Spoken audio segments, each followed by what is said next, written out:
Hello everyone, my name is Abu Shahma Khan. I'm a third year MBBS student at Jawaharlal Nehru Medical College, AMU Aligarh. I scored 671 marks in NEET 2023 and currently I'm a mentor at Aditya Joshi Mentorship. तो guys आज इस video में हम बात करने वाले हैं detail में कि टॉपिक आज का हमारा है कि what the toppers do differently from the average student in NEET preparation, है ना। जो नीट प्रिपरेशन है उसके अंदर जो आपके टॉपर्स हैं वो अलग क्या करते हैं बाकी सारे एस्पेरेंट से।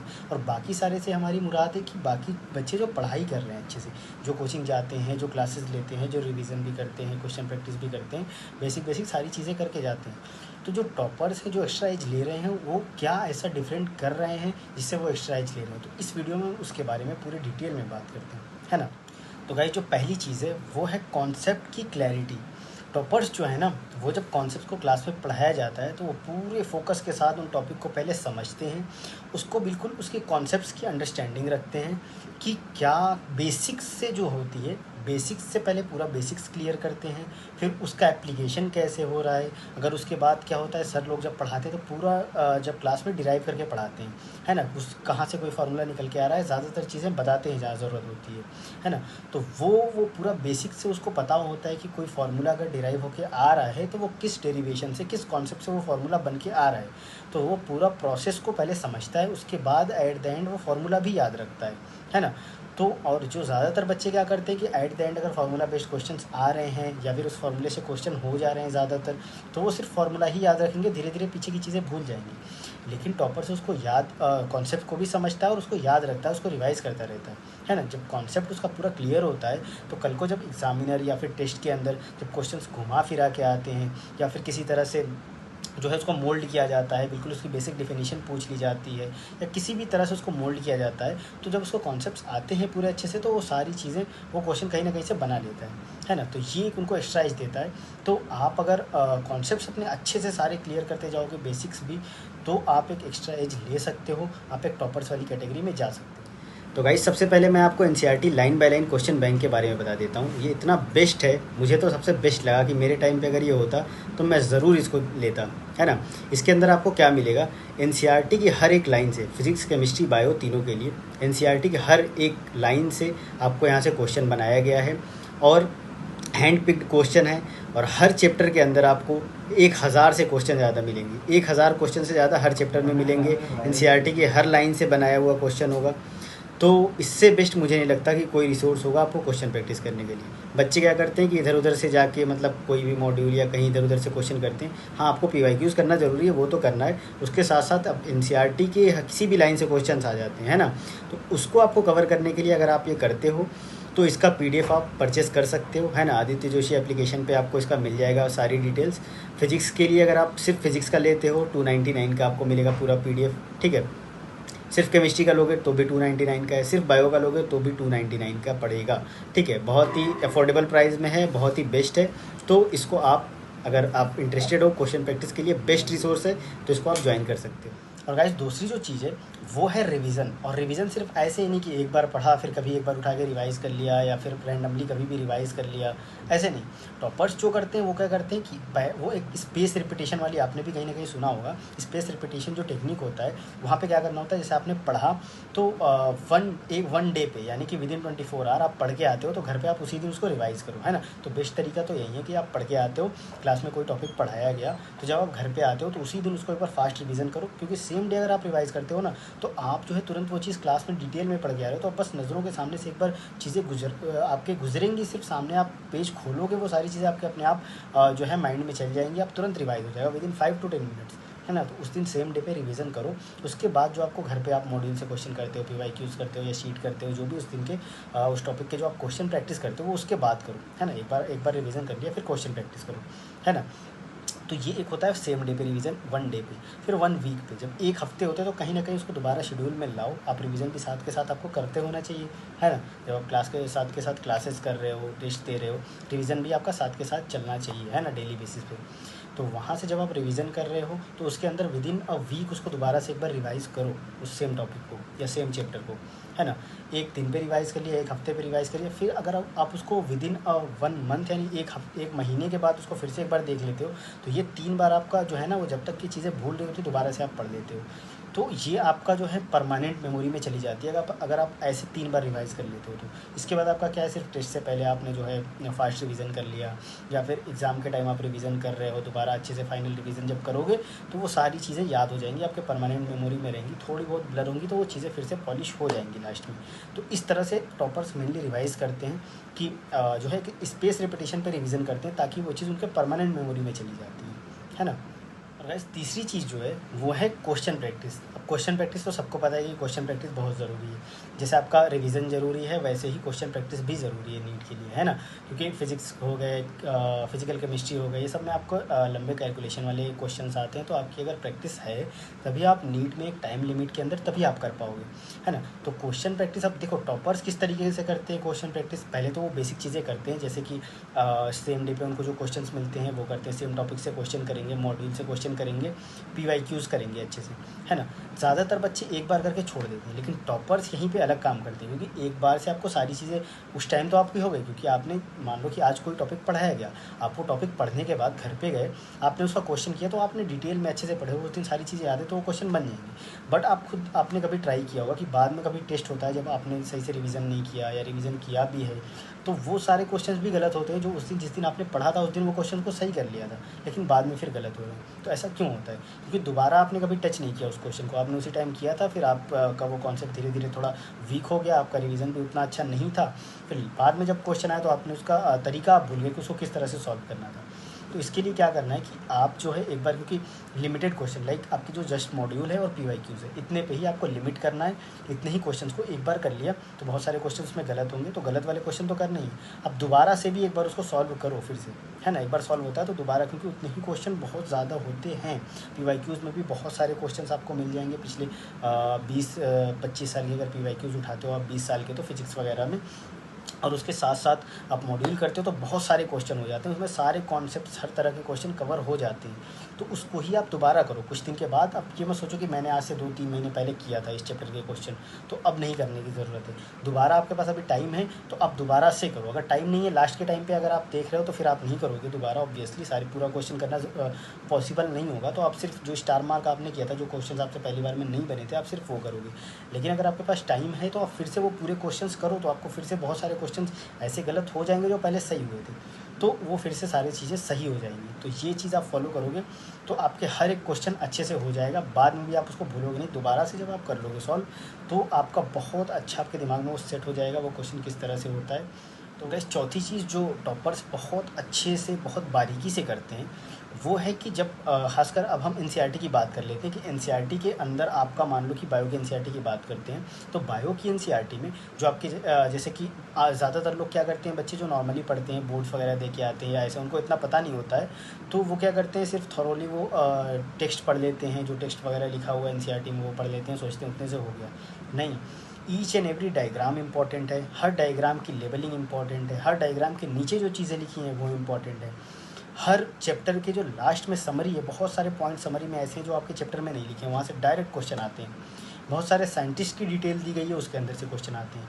तो NCERT खासकर बायो में बहुत ज़्यादा इंपॉर्टेंट है। Each and every line, summary की भी, डायग्राम की भी, डायग्राम की लेबलिंग, सब बहुत ज़्यादा इंपॉर्टेंट है। तो उसको भी टॉपर्स अच्छे से एक एक चीज़ करके जाते हैं, वहाँ से क्वेश्चंस भी आते हैं, वहाँ से एक एक्स्ट्रा एज मिल सकता है अगर आप उसको करके जाते हो तो, है ना। तो डायग्राम बिल्कुल नहीं छोड़ना है, डायग्राम्स के नीचे डायग्राम्स की लेबलिंग, और उसके साथ साथ जो आपके समरी में है सारी चीज़ें करके जानी है। साइंटिस्ट वाले जो पॉइंट होते हैं वो भी देख के जाना है। तो ये चीज़ अगर आप करके जाते हो तो आप एक टॉपर्स वाली लिस्ट में एक एक्स्ट्रा एज ले पाओगे। बहुत सारे बच्चे ये चीज़ें छोड़ देते हैं, है ना। वह जो 5वीं चीज़ है वो है कि टॉपर्स अपना ईच एंड एवरी मिनट को यूटिलाइज़ करते हैं, ठीक है। उनको जहाँ से टाइम मिलेगा, मतलब आप ये सोचो कि वो पढ़ने के लिए बिल्कुल भूखे हैं, मतलब अपना टाइम यूटिलाइज़ करने के लिए, क्योंकि उनको ये पता चल रहा है कि मैं एक मैराथन में हूँ, मैं एक रेस में हूँ, ठीक है। तो वो अपना एक भी मिनट वेस्ट नहीं करते। उनको पता है कि उनका जो कॉम्पिटिटर है, जो उनके अगल बगल रैंक ला रहा है या नीट में लाने वाला है, उनसे उनका मेन कंपटीशन है। उनको टॉप मारना है, तो उनको उन बच्चों से आगे निकलना है जो उनके साथ साथ हैं, जो उनके कंपटीशन में हैं। तो उनसे एक्स्ट्रा एज लेने के लिए वो एक दूसरे से क्या करते हैं, जो एक्स्ट्रा टाइम मिलता है उसको भी यूटिलाइज़ करते हैं। अब जैसे वो जब रिवीजन वगैरह कर रहे होंगे तो उसके साथ साथ शॉर्ट नोट्स बना लेंगे, जो वो टेस्ट से पहले रिवाइज़ करके जाएंगे। नीट से पहले भी फिर वो काम आएगा, तो आपको भी शॉर्ट नोट्स बनानी है। तो शॉर्ट नोट्स आपने बनाया, फिर आप फार्मूला शीट बनाओ साथ साथ में। ये सब चीज़ें जब आप खाना खा रहे हो तो आप शॉर्ट नोट्स देख सकते हो, अपने दीवार वगैरह पे आप जो है फार्मूला शीट वगैरह लगा के रखे हो, वहाँ से आप फार्मूला देखते रहोगे। फिर उस फार्मूले से बेस्ट आपको क्वेश्चन आएगा ना, तो एकदम से आपको याद आ जाएगा कि हाँ ये तो मेरे दीवार पे लगा हुआ है, ये वाला जो ईयर है एनसीईआरटी का ये तो यहाँ पे मेरे दीवार पे लगा हुआ है, ये चीज़ मैंने अपने टेबल पे चिपका के रखी है। तो जो भी फैक्ट्स वगैरह हैं, जो चीज़ें हैं, जो फार्मूला है, वो एक्स्ट्रा टाइम में आप कभी फ्री बैठे हो या फिर आप जो है खाना खा रहे हो या फिर आप जो है सोने से पहले एक बार देख सकते हो। ये सब चीज़ें अगर आप अलग अलग ऐसे पॉइंट्स निकाल के रखते हो, फार्मूला शीट हो गया, ये सारी चीज़ें हो गई, या फिर जो आप मिस्टेक नोटबुक बनाते हो उसको आप बीच बीच में ऐसे एक्स्ट्रा टाइम में पढ़ते रहते हो, तो ये बहुत कम टाइम में सारी वो इंपॉर्टेंट चीज़ें आपकी कवर होती रहती हैं। तो जहाँ से आपको टाइम मिले वहाँ से ये सब जो आपने शॉर्ट नोट्स वगैरह सारी चीज़ें बना के रखी हैं, फार्मूला शीट, वो सब तुरंत आप रिवाइज़ करते रहो, पढ़ते रहो साथ साथ में, क्योंकि ऐसे टाइम पे थोड़ा बहुत टाइम होता है तो आप किताब उठा के पूरा नहीं पढ़ सकते उस टाइम पे, है ना। तो ये सारी चीज़ें आप बहुत एफिशिएंटली कर सकते हो। तो इन टाइम को अगर आप यूटिलाइज़ करते हो तो वो आपको एक एक्स्ट्रा एज देगा ही देगा। तो गाइस अब 6th पॉइंट की बात कर लेते हैं, वो है आपकी टेस्ट की एनालिसिस। जो टॉपर्स क्या करते हैं, वो डीप एनालिसिस करते हैं किसी भी टेस्ट की। जब वो टेस्ट दे के आते हैं ना, तो उनको टेस्ट के जो है जो भी मार्क्स आए वो तो अपनी जगह पे उनको पता होता है कि अप्रॉक्सीमेटली कितने मार्क्स, सबको पता होता है। आप भी टेस्ट दे रहे हो, आपका जो भी लेवल है, तो आपको इतना पता है कि मोटा माटी किसके आसपास नंबर आ रहे हैं, कितने नंबर के आसपास आएंगे। आपको पता है कि 200 कुछ नंबर आएंगे, कि 300-400 नंबर आएंगे, कि 600 नंबर आएंगे, कि 650 आएंगे। आपको अंदाज़ा है अपनी पढ़ाई से, है ना। तो जब आप टेस्ट देके आते हैं, वो टॉपर जब टेस्ट देके आते हैं तो वो अच्छा खासा टाइम देते हैं टेस्ट की एनालिसिस पे, एक एक क्वेश्चन को एनालाइज करते हैं। क्योंकि अगर एक बच्चा टॉपर है तो वो सारी चीज़ें पढ़ के गया है, करीब करीब सारी चीज़ें करके गया है, तो अब उसको देखना है कि वो गलतियाँ कर कहाँ रहा है। जब उसने सारी चीज़ें कवर करी तो उसकी गलती हो कहाँ रही है, क्या वो कुछ सिली मिस्टेक कर रहा है, या वो क्या कोई चीज़ भूल रहा है। अगर तो भूल रहा है तो वो तुरंत रिवीजन करेगा, उसको सीखेगा। अगर उसे सिली मिस्टेक हो रही है तो उसको वो मिस्टेक नोटबुक में ऐड करेगा कि मैंने इस तरह से मैंने करेक्ट को इनकरेक्ट पढ़ लिया। क्वेश्चन में जो है फॉल्स पूछा हुआ था, मैंने पहला ऑप्शन पढ़ा, वो ट्रू लिखा था, मैंने ट्रू वाला उसको सही समझ के वहीं आंसर कर दिया, जबकि आंसर में पूछा गया था कि कौन सा ऑप्शन गलत है ना। ये गलती हुई, उसको प्रॉपरली लिखते हैं, इस वजह से गलत हुआ, ताकि अगले टेस्ट में जब वैसा क्वेश्चन आएगा तो उसको याद आ जाएगा कि मैंने ये इस टाइप की गलती पहले की थी, हो सकता है इसमें भी कुछ इस तरह से कोई ट्रैप हो, है ना। उन ट्रैप्स को लिखते हैं। और भी कोई ऐसी चीज़ है वो फार्मूला भूल रहे हैं, कोई और वजह से क्वेश्चंस गलत हो रहे हैं, ठीक है। जिस भी वजह से क्वेश्चन गलत हो रहे हैं, और जो क्वेश्चन गलत हो रहा है उसको भी वो प्रॉपर मिस्टेक नोटबुक में ऐड करते हैं, उसको टाइम टू टाइम रिवाइज करते रहते हैं। एटलीस्ट जो टेस्ट वगैरह होते हैं उसको देने से पहले जाके उसको एक बार देख के जाते हैं। तो वो सारे क्वेश्चन या वो सारी मिस्टेक्स जो वो कर रहे थे, सिली मिस्टेक्स वगैरह, ठीक है, वो सारी चीज़ें उनके पॉइंट आउट हो जाती हैं और दोबारा गलत नहीं होती। जो 7th पॉइंट है, वो टॉपर्स क्या करते हैं कि वो एक अपना डेली रूटीन बनाते हैं। वो या तो एक दिन पहले या फिर मॉर्निंग में उठ के डेली का रूटीन बनाते हैं, डेली का एक टारगेट बनाते हैं और उसको अच्छे पूरे डिसिप्लिन के साथ उसको फॉलो करते हैं, है ना। तो डेली बेसिस पे एटलीस्ट ऐसा नहीं होता कि पूरे साल ही वो डेली एकदम एक ही उस पर स्ट्रिक्ट टाइम टेबल पे बिल्कुल रहते हैं। स्ट्रिक्ट टाइम टेबल नहीं होता, लेकिन एक मोटा माटी उनका ये होता है कि किस तरह से उनको जैसे कि मेरा क्या रहता था कि मैं जो है सुबह में मुझे ये बायो का एक चैप्टर रिवाइज़ करना है एनसीईआरटी से, केमिस्ट्री के एक चैप्टर की एक एग्जांपल के तौर पे बता रहा हूँ कि मेरे केमिस्ट्री के एक चैप्टर का मुझे क्वेश्चन प्रैक्टिस करना है, फिज़िक्स में जो है एक चैप्टर रिवाइज़ करना है, फिर उसके बाद मुझे ये वाला टेस्ट देना है या ये वाला क्वेश्चन प्रैक्टिस करना है। तो ये मैं एक दिन पहले रात में ये सारी चीज़ें लिख लेता था कि कल मेरा ये टारगेट है, ये मुझे करना है ना। और उस टाइम ये भी डिसाइडेड होता था कि रात में मैं इतने बजे सो जाऊँगा, इतने बजे उठ जाऊँगा, फिर ये चीज़ें करूँगा। सीक्वेंस पता होता था कि पहले बायो कर लूँगा, फिर केमिस्ट्री कर लूँगा, फिर फिजिक्स कर लूँगा, फिर क्वेश्चन प्रैक्टिस कर लूँगा, फिर रात में ये रिवीजन कर लूँगा या टेस्ट दे लूँगा, जो भी है। इस तरीके से वो एक मोटा मोटा डिसाइड होता था, है ना। तो ये चीज़ टॉपर करते हैं, प्रॉपर डिसाइड करके रखते हैं कि कब क्या करना है, कौन कौन सा सब्जेक्ट पढ़ना है, कौन कौन सा टॉपिक पढ़ना है, किस में क्या करना है। तो फिर आपका टाइम वेस्ट भी नहीं होता और आपको ये नहीं रहता कि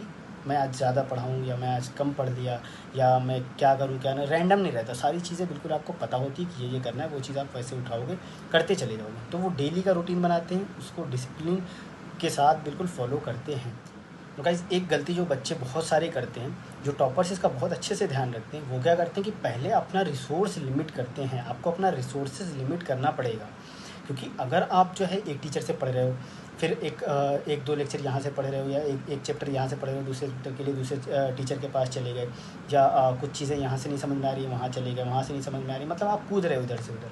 तो जब आपको एक टफ़ कॉन्सेप्ट आएगा ना, तो आपका दिमाग तुरंत ये नहीं कहेगा कि हाँ ये कॉन्सेप्ट टफ़ है, थोड़ा मुझे टाइम देना पड़ेगा, मुझे 2-3 बार इसको पढ़ना पड़ेगा, समझना पड़ेगा, तब मुझे समझ में आएगा।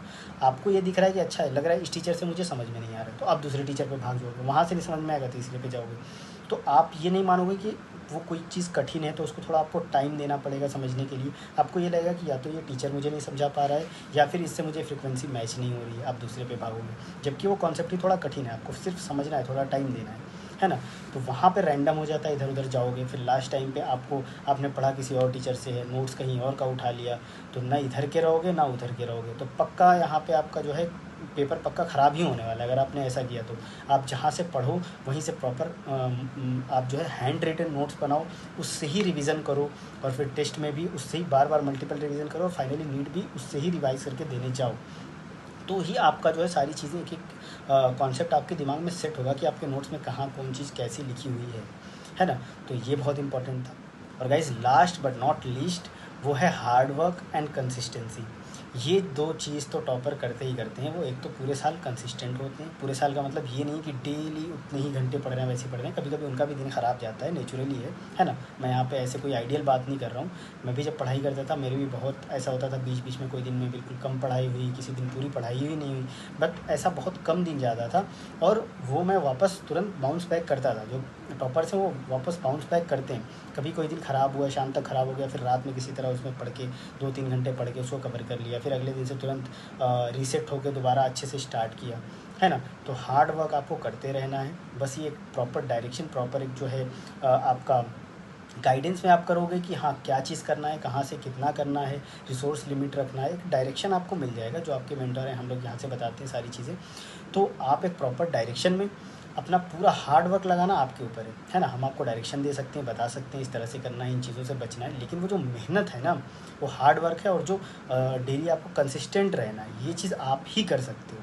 ठीक है, आप जब अच्छे से मेहनत करोगे, कंसिस्टेंट रहोगे, तभी रिज़ल्ट आएगा। वरना आप कितना भी लोगों की इधर उधर से टॉपर्स की जो है टेक्निक सुन लो, और रूटीन सुन लो, टाइम टेबल सुन लो, और कुछ भी सुन लो, अगर आप मेहनत नहीं करोगे तो रिज़ल्ट नहीं आएगा। तो गाइस अच्छे से मेहनत करो, नीट में फोड़ के आना।